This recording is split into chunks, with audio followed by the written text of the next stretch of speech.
नमस्कार दोस्तों, मैं हूं ताहिर परवेज़ और आप देखना शुरू कर चुके हैं मेरा YouTube channel CM classes. CM classes में आज एक नए चैप्टर की हम शुरुआत करने जा रहे हैं जिसका नाम है सर्कल, वृत्त, जिसे कहते हैं वृत्त। वृत्त में सारे पॉइंट्स हैं जिसको आज हम डिस्कस करेंगे एक एक करके।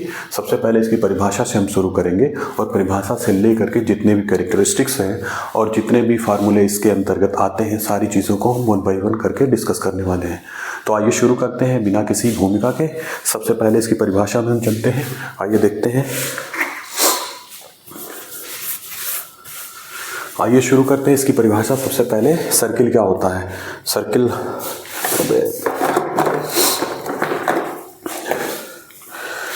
तो ये सारे पॉइंट्स हैं जिनको हम डिस्कस करने वाले हैं आज। देखिए, सबसे पहले जो है वृत्त, और उसके बाद उसका सेंटर क्या होता है, रेडियस क्या है, डायमीटर्स क्या होते हैं, सर्कमफ्रेंस, इस second line, chord, arc and major of arc, semi circle, central angle, inscribed angle, concentric circle, congruent circle, segment of a circle, cyclic quadrilateral, circum circle, in circle and common chords. इतने सारे point हैं जिनको one by one करके हम discuss करेंगे।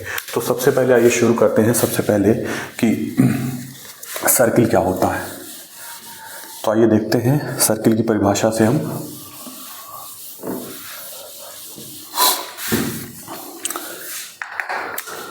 आइए देखते हैं सर्किल की परिभाषा ये है कि सर्किल क्या है, एक सेट ऑफ पॉइंट्स है।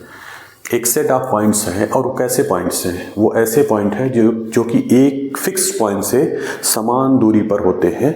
उन सारे पॉइंट्स का सेट जो होता है वो क्या हो जाता है, वो होता है सर्किल।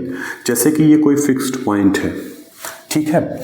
इस फिक्स्ड पॉइंट से समान दूरी पर एक प्लेन में जितने भी पॉइंट्स होते हैं उन सारे पॉइंट का सेट जो होता है वो सर्किल कहलाता है। मिसाल के तौर पे आप देखिए, जैसे जो सर्किल हम जनरली ड्रा करते हैं कुछ ऐसे करके ड्रा करते हैं, ठीक है। ये हमारा सर्किल हो गया।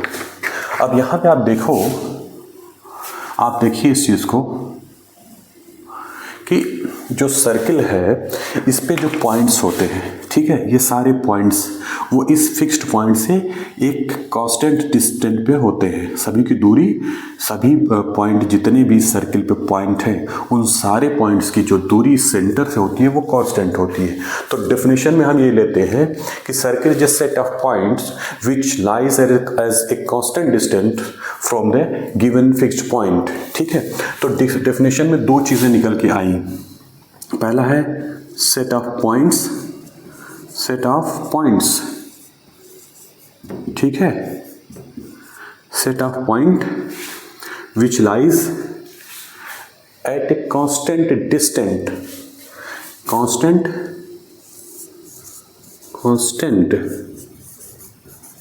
डिस्टेंस। कहाँ से कांस्टेंट डिस्टेंस, एक फिक्स्ड पॉइंट से, फिक्स्ड पॉइंट। आइए अब हम बताते हैं क्या क्या चीज़ें हैं इसमें। ए सेट ऑफ पॉइंट्स जो कि क्या हो, एक कांस्टेंट यानी एक निश्चित दूरी पर हो। कहाँ से, एक फिक्स्ड पॉइंट से। तो ऐसे सेट ऑफ पॉइंट्स को हम क्या कहेंगे, सर्किल कहेंगे। यहाँ पे आप देखिए सर्किल क्या है, ये हमने जब शुरू में जब लाइन आपको बताया था तो लाइन के बारे में क्या बताया था कि लाइन जो होती है वो set of infinite number of points होती है या collection of infinite number of points. अनंत बिंदुओं के समूह को ही लाइन कहते हैं। यही लाइन एक कर्व फॉर्म में आ गई है, ठीक है। अब इसकी खासियत ये हो गई इस लाइन की कि जितने भी पॉइंट्स होंगे वो इस फिक्स्ड पॉइंट से एक कांस्टेंट, एक निश्चित दूरी पर होंगे। सपोज अगर ये दूरी r है तो वो सारे पॉइंट्स जो होंगे वो सब r ही दूरी पर होंगे, r से ना कम और ना ज़्यादा, ठीक है। अब यहाँ पे आप देखो जो कांस्टेंट डिस्टेंस होती है, कांस्टेंट डिस्टेंस जो होती है उसको हम कहते हैं रेडियस ऑफ द सर्किल, ठीक है। इसको हम कहते हैं रेडियस कहते हैं। और जो फिक्स्ड पॉइंट होता है जिससे कि हम उस दूरी को नापते हैं, ये फिक्स्ड पॉइंट, इसको कहते हैं सेंटर ऑफ द सर्किल, इसको कहते हैं सेंटर। इसको रेडियस यानी कि त्रिज्या, वृत्त की त्रिज्या, और इस फिक्स्ड पॉइंट को सेंटर यानी कि केंद्र कहते हैं। तो ये रही पूरी परिभाषा, ठीक है, एक वृत्त की जो होनी चाहिए। अब आइए थोड़ी सी इसमें बारीकी हम समझ लेते हैं।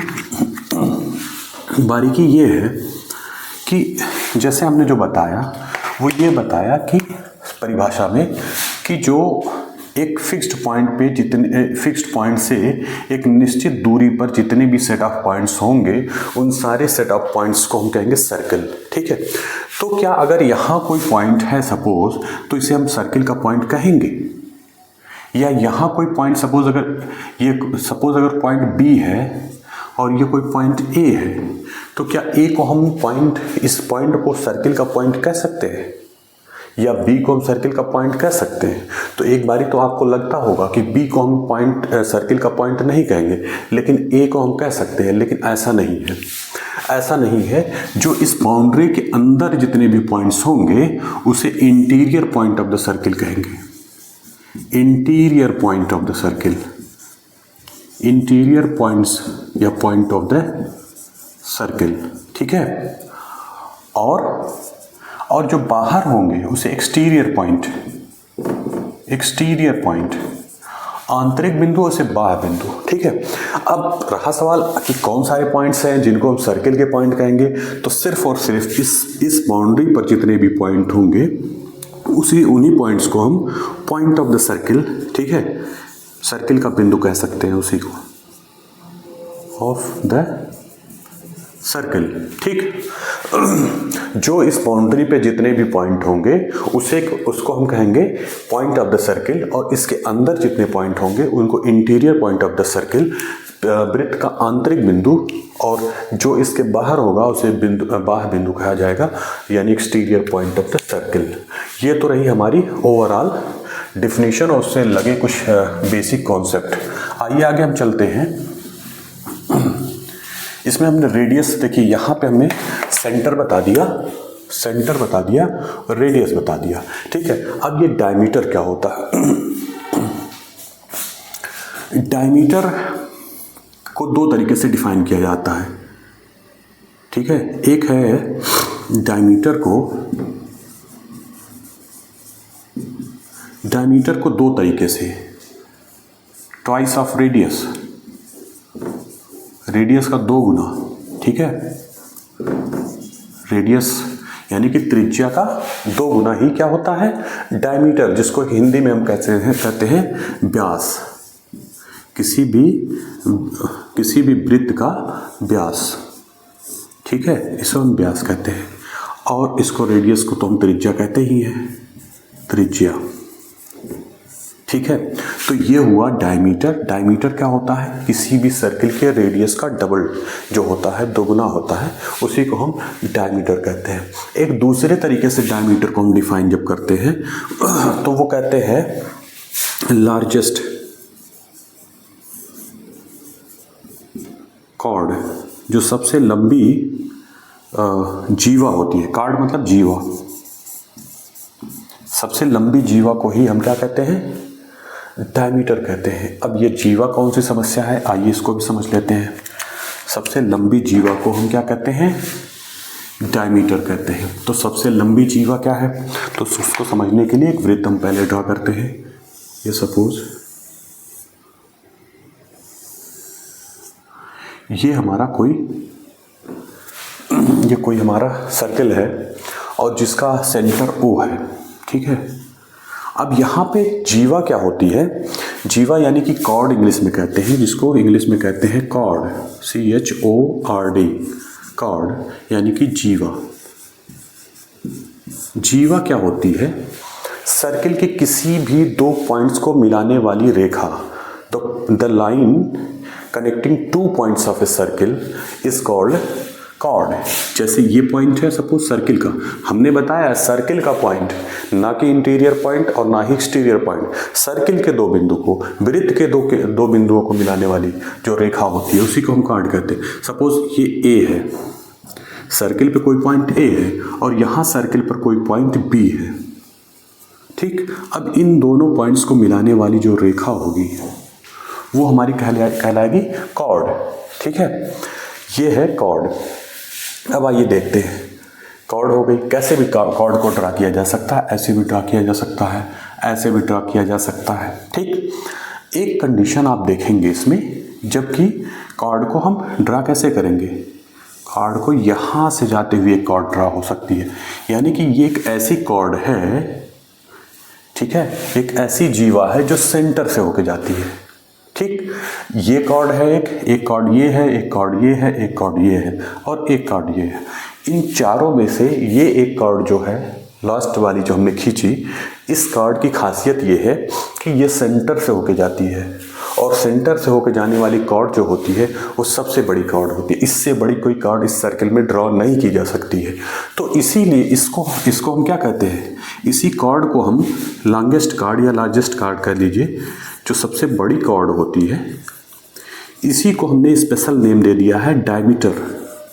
इसी को हम डायमीटर कहते हैं, इसी को हम व्यास कहते हैं। यानी सबसे बड़ी जीवा क्या है, सबसे बड़ी जीवा, सबसे बड़ी जीवा, सबसे बड़ी जीवा ये क्या है, यही तो हमारा व्यास है, ये व्यास है, ठीक। सबसे बड़ी जीवा को ही हम व्यास कहते हैं। तो यहाँ ये पॉइंट हमारे क्लियर हो गया कि डायमीटर क्या है। डायमीटर को हमने दो तरीके से डिफाइन किया, एक two time of radius, twice of radius. अच्छा, अब रेडियस का दो नाम इससे क्यों कहा, क्योंकि सेंटर से किसी भी सर्किल के किसी भी बिंदु को मिलाने वाली जो रेखा होती है वो रेडियस होती है। इधर यहाँ से हम देखें तो यहाँ से लेकर के यहाँ तक एक रेडियस हो गई, ठीक, और इस पॉइंट सेंटर से इधर जो है एक रेडियस हो गई, ठीक। तो यहाँ पे देखिए ये पूरा अगर देखा जाए डायमीटर, तो वो क्या है, दो रेडियस के बराबर है, ठीक है। तो इसी को हमने कह दिया था diameter is equal to 2r। यही तो हमने बताया था, डायमीटर जो होता है वो रेडियस का 2 टाइम होता है। तो एक तरीके से इस तरीके यहाँ पे डिफाइन हमने किया, और दूसरा जो बेस्ट वो माना जाता है वो कॉर्ड के फॉर्म में ही डिफाइन किया जाता है कि जो कॉर्ड का सबसे बड़ी कॉर्ड जो होती है उसी को हम डायमीटर कहते हैं। ये तो रहा हमारा डायमीटर। अभी एक चीज़ आ गई सरकमफ्रेंस। सरकमफ्रेंस क्या होता है, सरकमफ्रेंस को हिंदी में कहते हैं परिधि।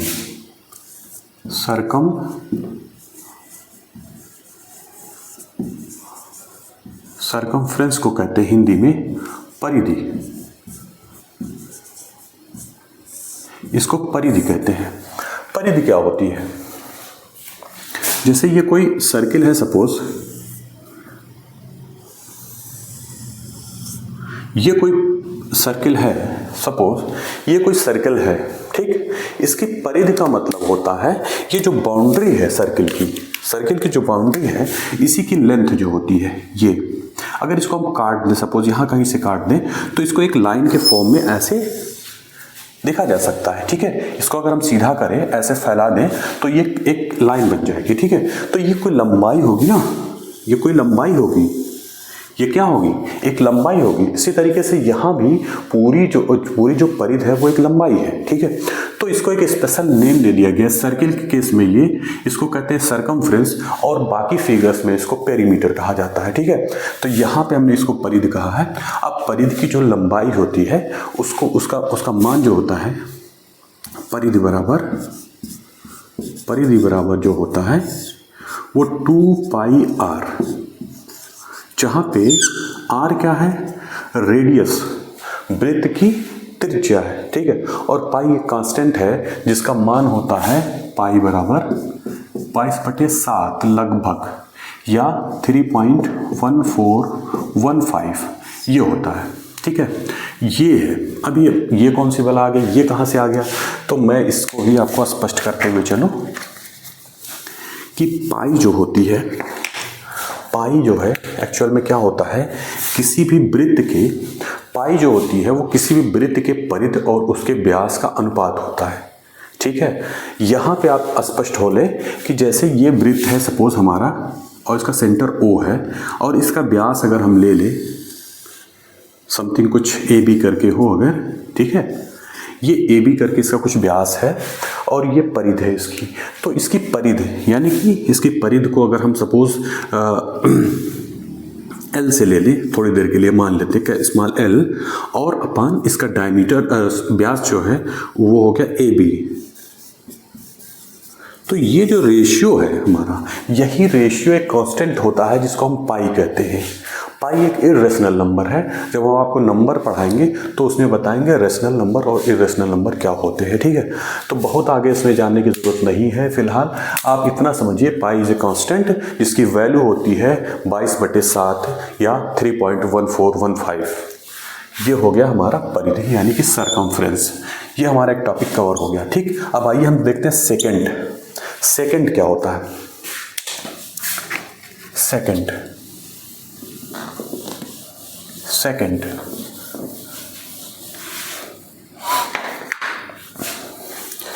यहां पे आप देखिए,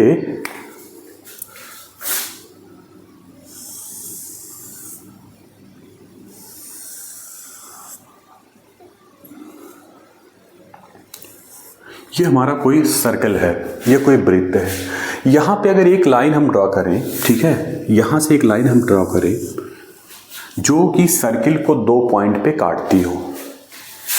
ये सपोज पॉइंट ए है और ये बी है, तो ये जो लाइन होगी वो सेकंड लाइन, इसको कहा जाएगा छेदक रेखा। सेकंड लाइन,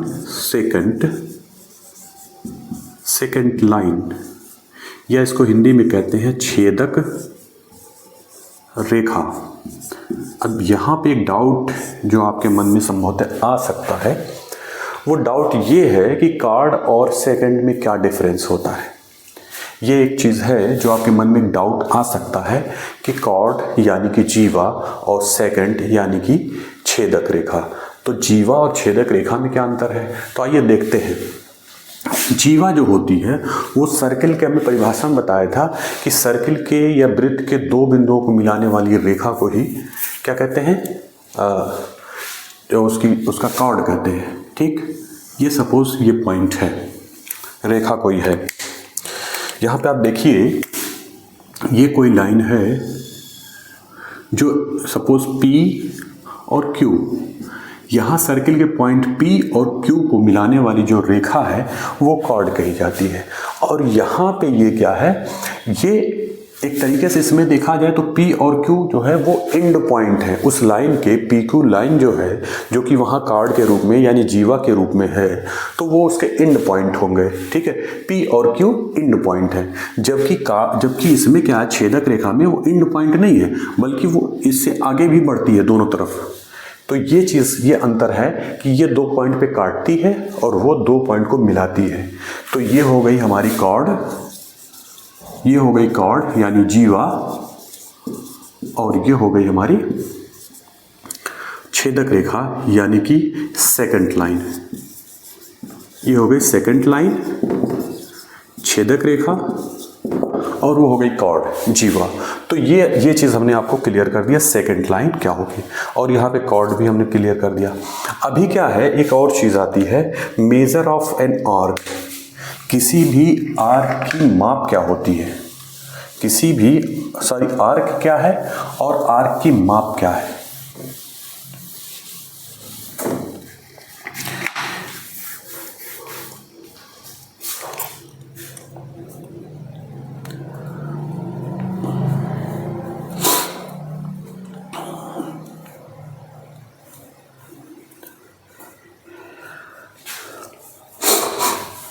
अगला टॉपिक आइए हम देखते हैं। अगला टॉपिक आर्क,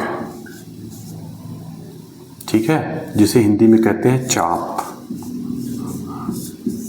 ये आर्क क्या होता है, ये कौन सी बला है, आइए इसको भी स्पष्ट कर लेते हैं। ये जैसे ये कोई सर्कल है, ये कोई सर्कल, और डार्क करते हैं इसको। ये कोई सर्कल है, ठीक है, ये कोई सर्कल है जिसका सेंटर O है। यहाँ पे कोई भी 2 पॉइंट ले लें अगर हम, ये सपोज A पॉइंट ले लें और ये हम इस पे ये पॉइंट B ले लें, ठीक है। अब यहाँ पे 2 पॉइंट हैं, ये 2 पॉइंट क्या करते हैं, पूरे सर्किल को 2 पार्ट में बांटते हैं। एक अगर हम इंडिकेट करना चाहें तो यहाँ P से अगर हम लिख दें और यहाँ Q लिख दें, तो एक पार्ट जो हमारा हो जाएगा वो हो जाएगा A P B, एक पार्ट ये हो जाएगा सर्किल का, दूसरा पार्ट है AQB। ये दो पार्ट हो गए, किसी भी सर्किल के दो पार्ट होंगे। इन्हीं पार्ट्स को क्या कहा जाएगा, आर्क कहा जाएगा। ये माइनर आर्क हो गया, जो छोटा पार्ट होता है उसे माइनर आर्क, और जो बड़ा होता है उसे मेजर आर्क कहा जाता है। तो ये रहा आर्क हमारा। अब इसकी मेजर क्या होती है, माप क्या होती है? तो कोई भी आर्क सेंटर पे जो एंगल बनाता है उस एंगल की डिग्री ही उसकी माप होती है। आप यहाँ पे देखिए, सपोज ये AB है, AB आर्क है, माइनर आर्क। इसने यहाँ पे एंगल सपोज अगर थीटा बनाया, यहाँ पे इसने सेंटर पर एक एंगल थीटा बनाया, ये एंगल थीटा बनाया, तो ये थीटा ही क्या होगा, माइनर आर्क AQB का जो है वो माप हो जाएगी। AQB की माप जो होगी वो माइनर आर्क ये एंगल थीटा, एंगल AOB, ये angle AOB is the measure of minor arc AQB, ये उसकी माप हो जाएगी।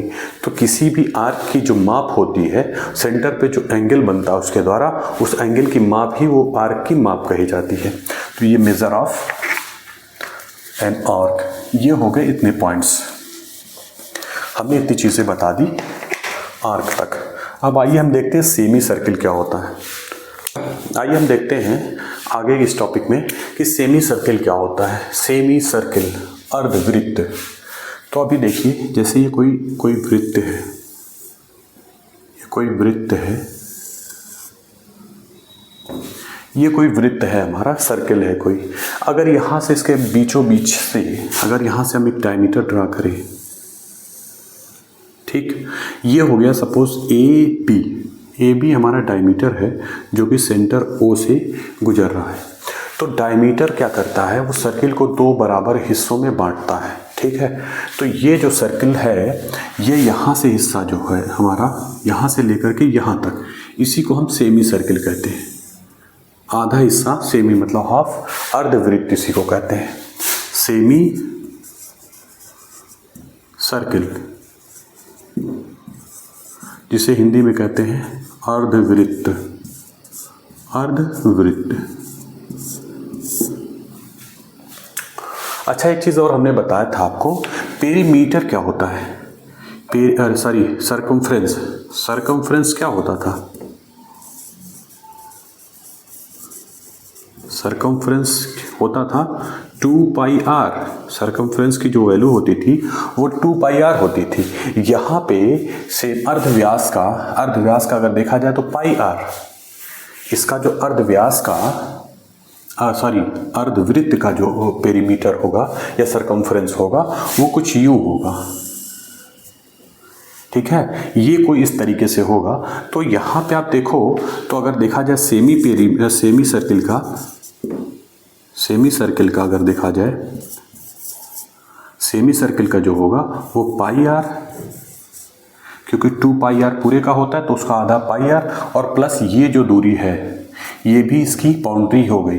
तो सेमी सर्किल के अगर हम सरकमफ्रेंस की बात करें या पेरीमीटर की बात करें तो πr तो होगा ही, प्लस ये जो हमारी डिस्टेंस पूरी निकल जाएगी वो ये जो होगी वो r के डबल के बराबर, यानी r और r 2r। तो यहाँ πr प्लस 2r कर देंगे हम, πr और 2r, यहाँ से r कॉमन अगर हम कर दें तो 2 प्लस पाई या पाई प्लस 2 ये हो जाता है। यहाँ पे ये चीज़ें आ गई। अब आइए हम देखते हैं सेंट्रल एंगल क्या होता है।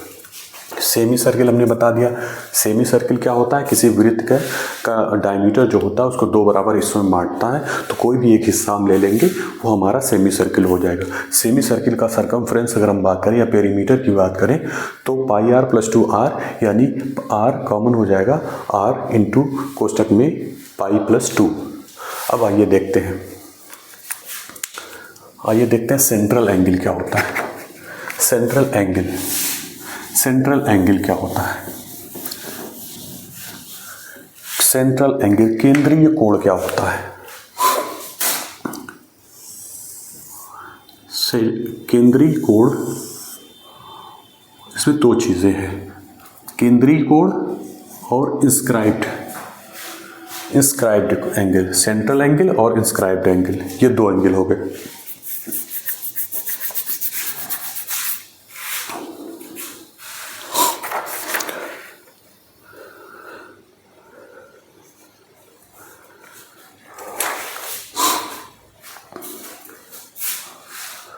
इसको, ये दो चीज़ें हम बताने जा रहे हैं, सेंट्रल एंगल और इंस्क्राइब्ड एंगल। इसे हम कहते हैं हिंदी में केंद्रीय कोण, केंद्रीय कोण, इसे कहते हैं केंद्रीय कोण, और इसको बोलते हैं अंतःवृत्तीय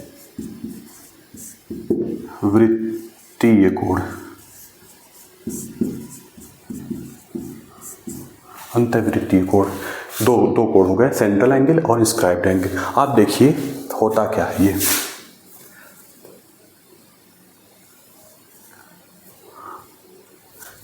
यहां पे अगर सपोज हम कोई इसकी जीवा ले लें ए बी, कोई कॉर्ड इसका ले लें ए बी। अब ये ए बी कॉर्ड जो सेंटर पे जो एंगल बनाता है उसको हम सेंट्रल एंगल कहते हैं। सिंपल सी बात है, ये जो कोण होगा ओ पर जो एंगल बनेगा, एंगल ए ओ बी, ये होगा हमारा सेंट्रल एंगल, सेंट्रल एंगल। और यही कॉर्ड अगर इसकी बाउंड्री पर कहीं अगर कोई एंगल बनाता है, सपोज ये कॉर्ड है और इससे यहाँ पर कोई एंगल बना, तो ये जो हमारा हो जाएगा, अगर ये P है तो एंगल ए पी बी, ये हमारा हो जाएगा इंस्क्राइब्ड, इंस्क्राइब्ड एंगल। मुझे लगता है ये आपका क्लियर हो गया होगा। अंतःवृत्तीय कोण और केंद्रीय कोण, ये दोनों चीज़ें स्पष्ट हो गई। अब आइए बात करते हैं कॉन्सेंट्रिक सर्किल क्या होता है। कॉन्सेंट्रिक, जैसा कि नाम से ही स्पष्ट है, कॉन्सेंट्रिक मतलब ऐसे सर्किल्स, इसको कॉन्सेंट्रिक सर्किल ना करके सर्किल्स कहा जाए, क्योंकि यहाँ पे एक से अधिक सर्किल होते हैं। तो दो या दो से अधिक सर्किल, ऐसे वृत्त, दो या दो से अधिक ऐसे वृत्त जिनका केंद्र कॉमन हो, कोई एक केंद्र से दो या दो से अधिक खींचे गए सर्किल या वृत्त को ही हम कॉन्सेंट्रिक सर्किल बोलते हैं। जैसे ये है, इसको सेंटर मान के कोई वृत्त खींच दिया गया, ये कोई वृत्त ऐसे करके खींचा गया, और इसी को सेंटर मान करके फिर एक दूसरा वृत्त खींच दिया गया, ये सपोज हो गया हमारा। इन दोनों वृत्त की क्या है, इन दोनों वृत्त का सेंटर ये ओ ही है। इसकी त्रिज्या सपोज स्मॉल आर है और इसकी त्रिज्या कैपिटल आर है। देखा जाएगा तो स्मॉल आर त्रिज्या का एक वृत्त खींचा गया है और कैपिटल आर त्रिज्या का यानी रेडियस का एक वृत्त खींचा गया। ये दोनों वृत्त ऐसे हैं जिनके सेंटर क्या है, कॉमन है, एक ही सेंटर को से मिला करके ये खींचे गए हैं, तो इसलिए इनको कहा जाएगा कॉन्सेंट्रिक सर्किल। ये हो गया हमारा कॉन्सेंट्रिक सर्किल। अब आइए हम देखते हैं अगला, कॉन्ग्रुएंट सर्किल किसे कहते हैं। कॉन्ग्रुएंट सर्किल बहुत सिंपल सा है। कॉन्ग्रुएंट सर्किल में ये होता है, ये एक तरीके से कॉन्सेंट्रिक सर्किल का ही एक स्पेशल केस है।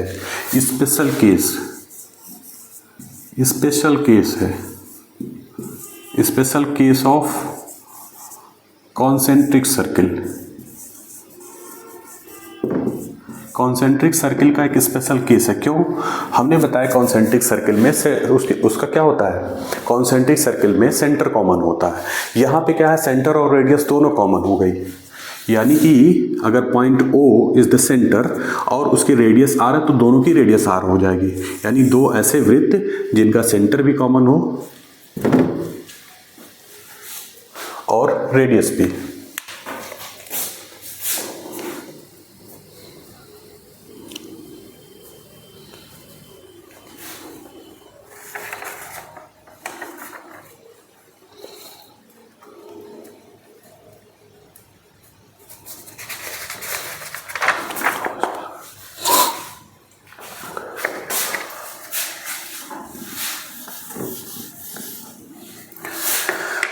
आइए अब हम बात कर लेते हैं कॉन्ग्रुएंट सर्किल की बात कर लेते हैं। कॉन्ग्रुएंट सर्किल क्या होता है?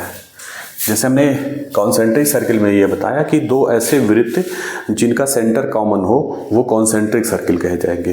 अब उसके अपोजिट में एक और एक कंडीशन बनती है कि अगर दो वृत्त ऐसे हों या दो सर्किल ऐसे हों जिनकी रेडियस की लंबाई इक्वल हो तो वो दोनों सर्किल क्या कहे जाएंगे, कॉन्ग्रुएंट सर्किल। सपोज ये कोई है, ये कोई वृत्त है, ठीक, ये कोई वृत्त है हमारा, यहाँ पे हमने वृत्त बनाया, ये कोई वृत्त है और ये कोई दूसरा वृत्त है, ये दो वृत्त बन गए। यहाँ पे अगर इसकी रेडियस देखा जाए, अगर r है और इसकी भी रेडियस r है, इसकी लेंथ जो है वो r है, तो ये बोथ सर्किल आर क्या कहे जाएंगे, कॉन्ग्रुएंट। कॉन्ग्रुएंट में होता क्या था, आपको हमने बताया था कि दो ऐसे फिगर जब उनको एक दूसरे के ऊपर रखा जाए तो एक दूसरे को पूरी तरीके से ढक लेते हैं, तो ऐसे फिगर्स जो होते हैं वो कॉन्ग्रुएंट होते हैं। तो कॉन्ग्रुएंट ट्रायंगल हमने पढ़ा था, यहाँ उसी का है कॉन्ग्रुएंट सर्किल। कॉन्ग्रुएंट सर्किल में तभी एक दूसरे को ये दोनों फिगर ढक पाएंगे जब उनकी रेडियस इक्वल होगी। तो ये रहा हमारा कॉन्ग्रुएंट। अब आइए हम बात करते हैं segment of a circle. Segment क्या होता है? सेगमेंट होता ये है कि जैसे ये हमारा कोई वृत्त है, ये कोई वृत्त है, इसकी कोई कॉर्ड है, जीवा कोई है ए बी, ये कोई जीवा है और ये सर्किल का सेंटर है। तो यहाँ पे आप देखिए ये कॉर्ड क्या करता है, सर्किल को दो हिस्सों में ये बांट रहा है। तो एक हिस्सा ये एक सेगमेंट हो गया, दूसरा हिस्सा दूसरा सेगमेंट हो गया, यानी सेगमेंट मतलब खंड होता है, वृत्त खंड। तो वृत्त खंड में मतलब ये कॉर्ड जो है इसने दो हिस्सों में बांट दिया, तो वो दो हिस्से जो कहे जाएंगे वो सेगमेंट ऑफ द सर्किल कहे जाएंगे। स्पेशल केस इसका ये होता है, सेमी सर्किल जो होता है उसमें दो इक्वल सेगमेंट बन जाते हैं और एक एक सेगमेंट को हम सेमी सर्किल बोलते हैं। यहाँ पे इक्वल नहीं बनके बल्कि कोई भी साइज का बन सकता है, तो ये सेगमेंट हो गया, ये हो गया सेगमेंट। अब अगला पॉइंट जो हमारा डिस्कस करने के लिए आता है वो है साइक्लिक क्वाड्रिलेटरल। क्या होता है साइक्लिक क्वाड्रिलेटरल? एक ऐसा चतुर्भुज जिसके चारों शीर्ष जो हो, चारों वर्टेक्स जो हो वो किसी सर्किल पर लाई कर रहे हो, तो इस तरीके के चतुर्भुज को या इस तरीके के क्वाड्रिलेटरल को हम साइक्लिक क्वाड्रिलेटरल और हिंदी में चक्रीय चतुर्भुज कहते हैं। जैसे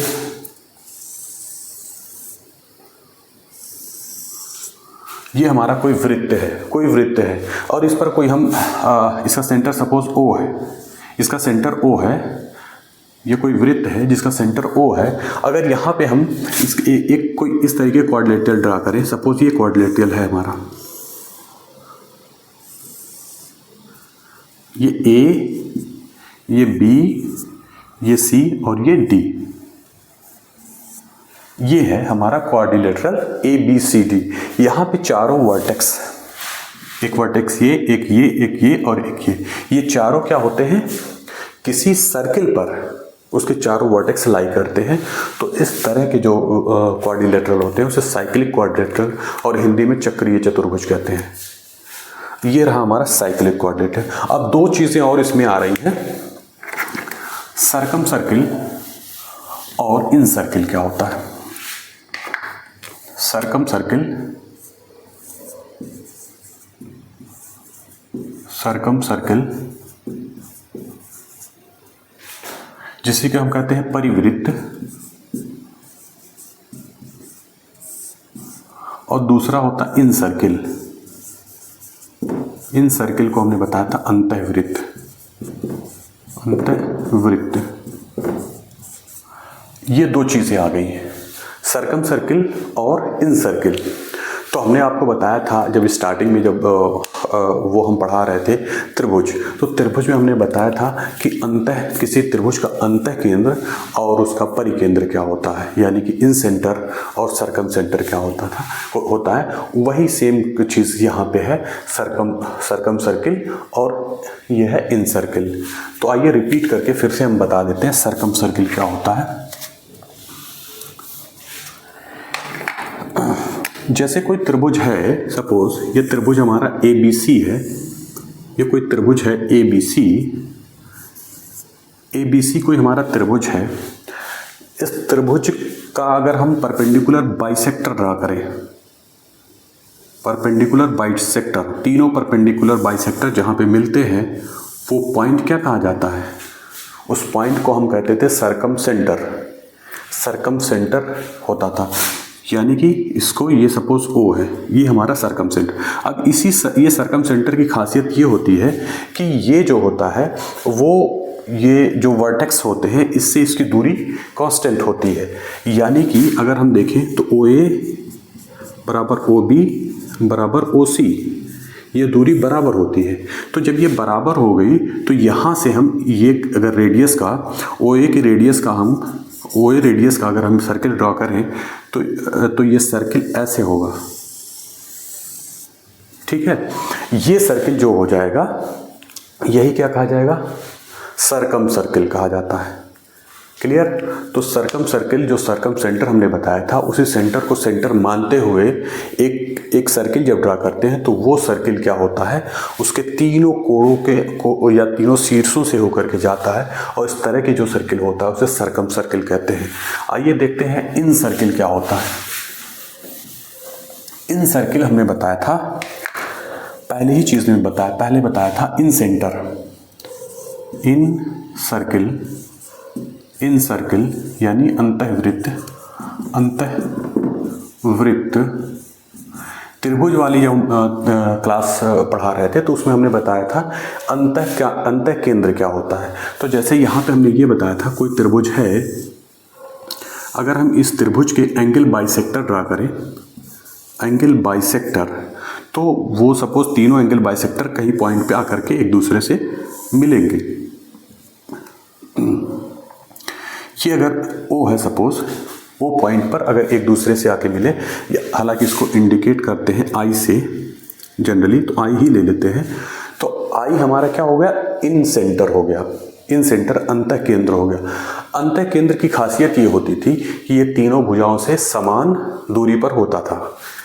यहाँ पे अगर हम अब फिर से हम इसको ड्रॉ करते हैं तो हम आपको बताते हैं। ये त्रिभुज हो गया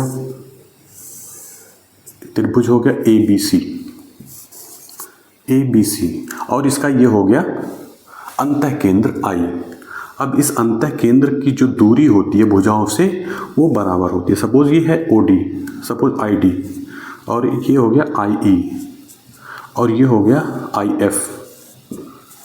तो यहाँ पे क्या होता है, सरकम सेंटर के केस में ये जो सेंटर होता है या भुजाओं से इसकी दूरी बराबर होती है।